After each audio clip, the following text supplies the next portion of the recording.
What started as a quiet weekend trip to a sleepy Florida beach turned into something far more incredible. Marine biology teacher Mark expected to find a few shells and maybe a starfish or two, but instead he opened one heavy conch and uncovered something so rare it could change his life forever. Mark was a marine biology teacher in his late 30s. He had been working hard for the past few months at a community college in Orlando, Florida. Between long lectures, grading papers, and answering emails from students, he hadn't had a single weekend to himself. He was exhausted, both mentally and physically. So when Friday came and the weather looked perfect, he decided to take a last-minute trip to the coast. He chose Cedar Key, a small, peaceful town on Florida's Gulf Coast.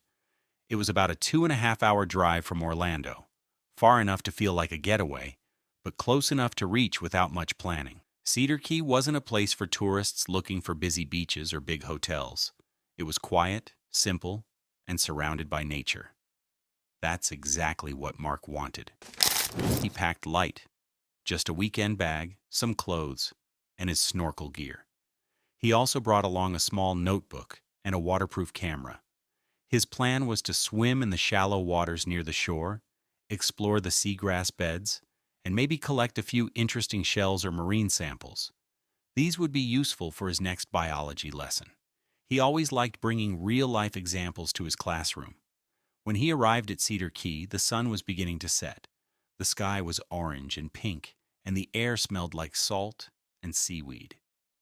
He checked into a small wooden cabin at Faraway Inn, a cozy place right by the water. Everything felt calm. No loud noises, no rushing, just the peaceful sound of waves and distant birds. It was a normal trip, something he'd done many times before. He expected nothing more than rest and a bit of underwater exploration, but this time would be different. The next morning, Mark woke up early.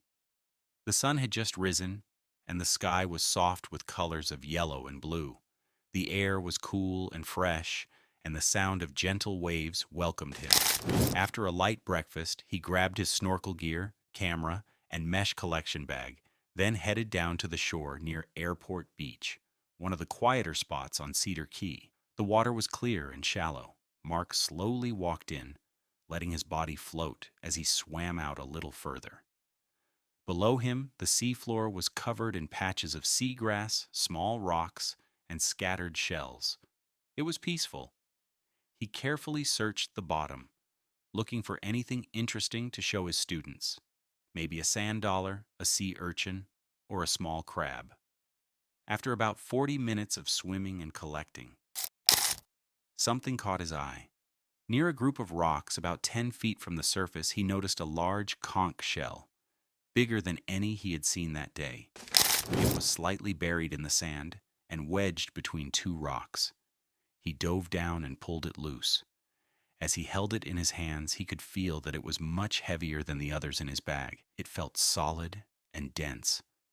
The shell had a rough surface and a thick, weathered lip, which meant it had likely been in the ocean for many years. Mark guessed it weighed at least 3 pounds, maybe a bit more. It was a queen conch, a species he often talked about in class but rarely found in such good condition. Excited, he placed it carefully into his bag and swam back to shore.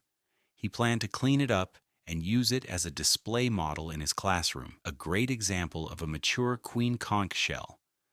But what he didn't know yet was that this shell held something far more special than just its shape. Mark returned to his cabin around noon. The sun was higher in the sky now, and the breeze had picked up a little, rustling the palm trees outside. He placed his gear on the porch, took off his wet clothes, and changed into something dry. After grabbing a towel and a small plastic tub from under the sink, he brought the large queen conch shell to the wooden table on the patio. He filled the tub with warm water and a bit of mild soap.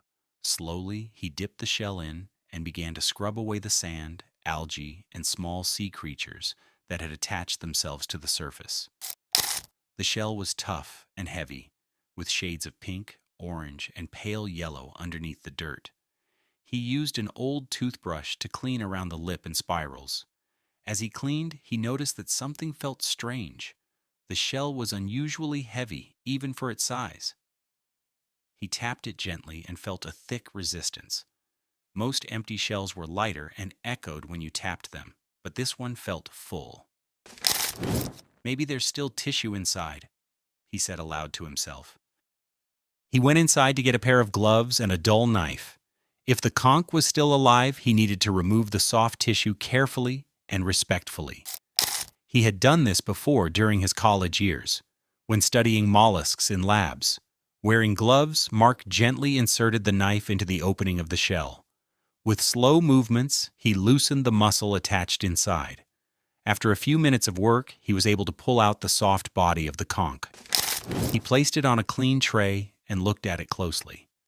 That's when he noticed something unusual.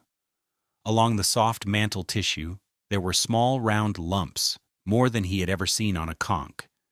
At first, he thought they were calcifications, or maybe egg sacs. But as the sunlight hit them, they began to shine.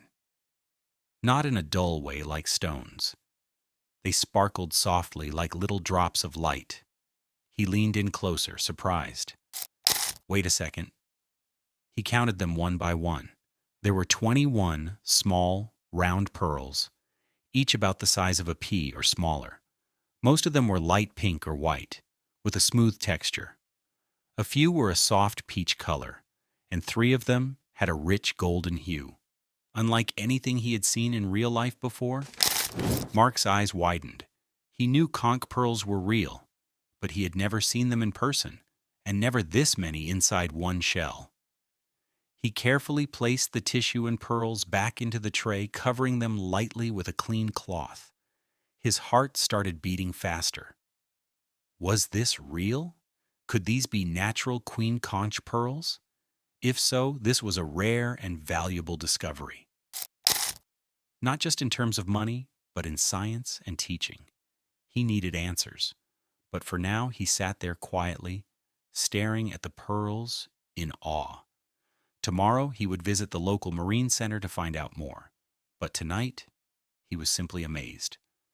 Mark reached for his notebook and began writing down everything he observed. He listed the number of pearls, their colors, sizes, and where they were located in the tissue. He also took several photos using his phone, making sure to capture each pearl clearly. He knew this was not something to take lightly. From his years of study, Mark remembered something. Only about 1 in every 10,000 queen conchs produces a pearl, and even then, many are small, misshapen, or dull. Finding one pearl was already rare, but 21 and 3 golden ones was almost unbelievable.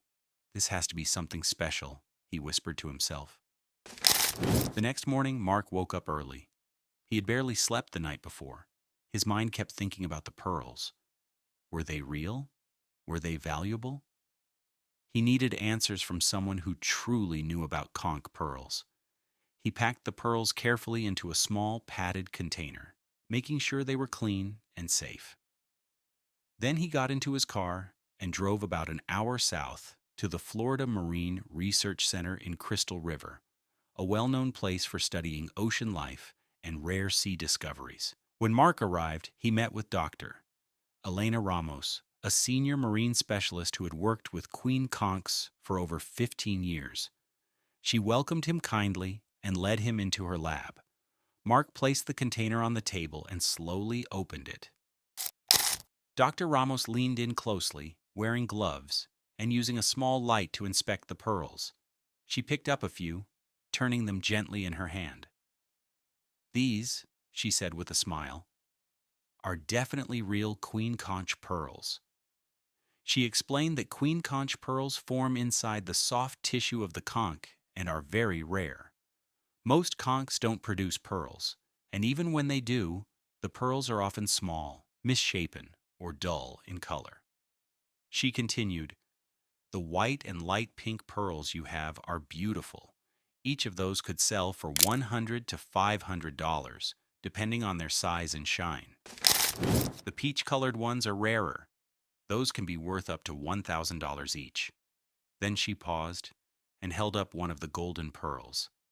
These, she said softly, are extremely rare. Smooth golden queen conch pearls like these are sometimes sold for $2,500 to $4,000 each, sometimes even more, if they're perfect. Mark was amazed. He did a quick count and realized that, depending on the market, his collection could be worth as much as $25,000. He sat back in his chair, speechless. But in his heart, he knew this discovery meant more than money. It was a moment of wonder, and he still had a big decision to make. After returning from the research center, Mark sat alone in his cabin, staring at the small box that held the pearls. He placed it on the table, opened the lid, and looked at the soft colors shining in the light: white, pink, peach, and gold. They were beautiful, rare, and possibly worth more money than he had ever held in his hands at once. But now came the hard part. What should he do with them? One part of him felt excited. Selling the pearls could bring in a lot of money, maybe even $25,000 or more. He could use it to pay off some bills, take a vacation, or even buy better equipment for his students. Some people would call it a lucky day and sell them without thinking twice. But Mark wasn't just anyone. He was a teacher. He was also a conservationist, someone who believed in protecting nature, not using it for quick gain. And most of all, he believed in teaching his students to respect the ocean, not take from it. If I sell them, he thought, what message does that send? He imagined standing in front of his students, telling them about his trip, showing them pictures of the pearls, and then saying he sold them for cash. It didn't feel right. It would sound like nature is only valuable when it brings money. That wasn't the lesson he wanted to give. He also thought about donating the pearls to a museum or research center. That way people could study them, learn from them, and admire them. But a small part of him also wanted to keep just one or two as a reminder of the amazing discovery he had made. Mark looked out the window at the quiet waves rolling in. This wasn't just a decision about money. It was a choice about what kind of person he wanted to be, and he needed to choose wisely. Mark spent the next 2 days thinking about what to do. Every time he looked at the pearls, he felt both proud and unsure.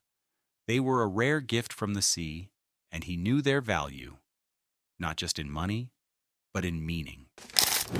He thought about all the students who might one day look at those pearls and feel inspired to learn more about the ocean.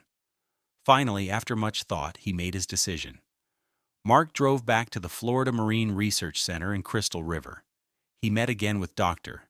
Elena Ramos and handed her a small case holding 18 of the 21 pearls. She opened the box and looked at him in surprise.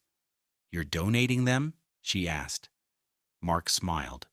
"Yes, I want people to see them, study them, and maybe learn something new. These belong to the ocean, not a private safe or someone's collection."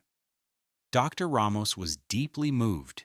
She promised the pearls would be cleaned, labeled, and placed in a public display with Mark's name included. She also said they would be used for research and education. Before leaving, Mark kept 3 pearls for himself: one golden, one pink, and one white. Not to sell, but to remember the experience. Each one was different, but together they told a story. A once-in-a-lifetime discovery made during a simple weekend trip. Later that month, Mark took the 3 pearls to a trusted gem appraiser in Gainesville. The appraiser carefully examined them and said the golden pearl alone was worth around $4,000, the pink one about $1,800, and the white one around $700, a total value of $6,500. Mark nodded, but didn't feel the need to sell. These pearls weren't for profit. They were reminders of nature's mystery, of doing the right thing, and of a moment he would never forget. When Mark returned home to Orlando, he felt different. He wasn't just a teacher anymore. He was someone who had experienced a rare and beautiful moment with nature. He couldn't wait to share the story with his students. The next week, during his first class, he brought in the 3 pearls he had kept: the golden, the pink, and the white one. He placed them gently on a small black cloth and stood in front of the room. "What you see here," he said with a smile, "is not just about money or luck. It's about curiosity, patience, and respect for the ocean." He told them the full story: how he found the shell, how he discovered the pearls, and how he chose to donate most of them instead of selling them. The students listened closely, wide-eyed and amazed. Some even stayed after class to ask more questions about marine life, pearls, and how rare such a discovery was. Later, Mark wrote an article about his experience for a well-known marine science magazine. He included photos of the shell, the pearls, and the research center where they now sat on display. The article was titled "More Than a Treasure: Lessons from the Queen Conch." It was shared widely among schools and science communities. Mark's story became more than just about pearls. It became a lesson. One about how true treasure isn't always something you sell or keep locked away. Sometimes the greatest value comes from sharing what you find, inspiring others, and protecting the natural world. As he looked at the 3 pearls on his shelf at home, Mark felt at peace. He had made the right choice, and he knew this story would live on, not in a bank account, but in the minds and hearts of those who heard it. If you enjoyed this story, don't forget to give it a thumbs up and hit that subscribe button, and let us know in the comments. If you discovered something rare and valuable, would you keep it, sell it, or share it with the world? And what would guide your choice? We love hearing from all of you. Thanks for watching.